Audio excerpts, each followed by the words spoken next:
molto facile essere diversi, ma molto più difficile essere migliori.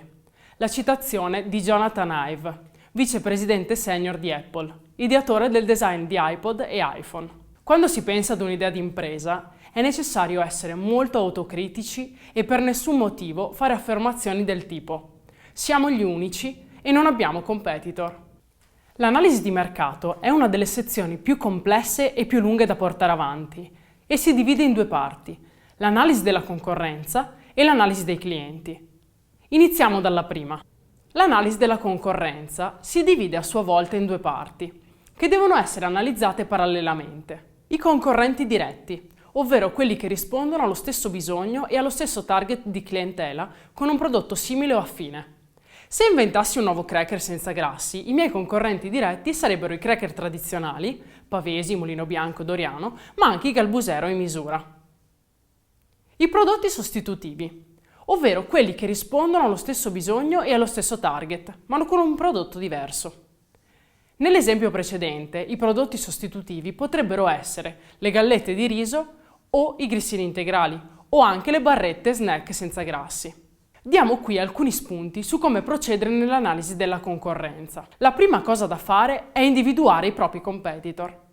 Un produttore di bici da corsa, il cui prezzo si aggira intorno ai 10.000 euro, non è un competitor di un produttore di bici che si vendono al supermercato per 150 euro. In questa analisi è possibile includere anche competitor potenziali, vale a dire player che al momento non vendono prodotti concorrenziali ai nostri, ma che verosimilmente inizieranno a farlo in futuro. Aziende che hanno comunicato apertamente la nuova strategia o che con il tempo si stanno spostando sempre più verso nuovi mercati.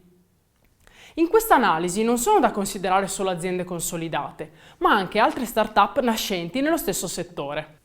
A questo punto iniziamo una fase di raccolta dati e informazioni sui nostri competitor, che successivamente andremo ad elaborare per renderle confrontabili e rilevanti ai fini delle decisioni aziendali.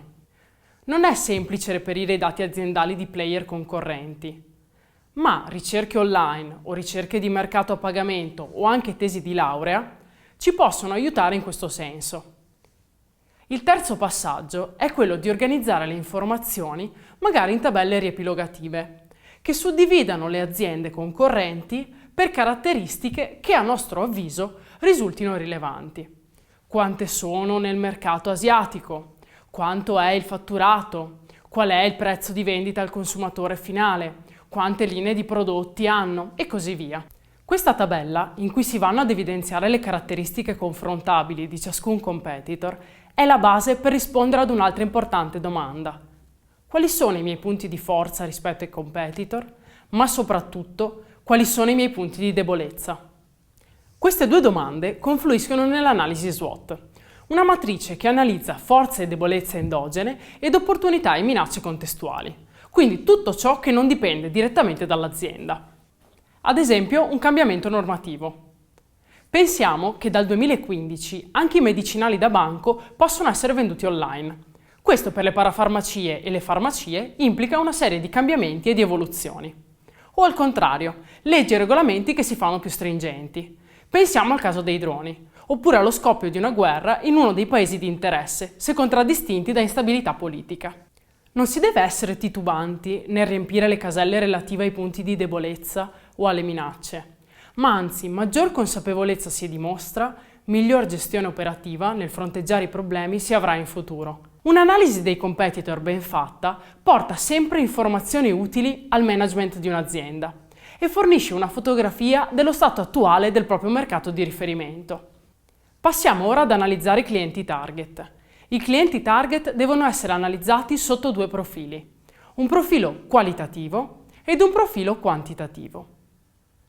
Dal punto di vista qualitativo sarà importante descriverne sia la parte anagrafica, sesso, età, titolo di studio, professione, stato civile, ma non solo, anche abitudini e attività del tempo libero. Per esempio, se stessimo ipotizzando di creare un nuovo gusto per il gelato a chilometro zero, dovremmo indagare su chi è l'attuale consumatore del gelato artigianale. Il gelato artigianale viene acquistato in prevalenza dai single under 35, con un titolo di studio elevato, con una spesa di circa 67 euro annui, perché viene spesso utilizzato come sostituto del pranzo. Dopo averne fatto una valutazione qualitativa, sarà importante farne anche una valutazione quantitativa. Ad esempio, nel 2011 sono più di 37.000 i punti vendita delle imprese artigiane produttrici di gelato, cresciute del 2,3% rispetto al 2010. A livello regionale è sempre la Lombardia a vantare il maggior numero di gelaterie artigiane, con più di 5.800 unità, seguite da Lazio, Campania e Veneto. È evidente che però per arrivare a decidere chi sarà il mio cliente target dovrò prima fare delle analisi strategiche e capire come segmentare il mercato di riferimento. Non dobbiamo dimenticare, l'elemento cruciale dell'individuazione dei clienti target rimane l'identificazione del bisogno che li accomuna e per questo l'azienda deve essere in grado di comprendere e soddisfare questo bisogno.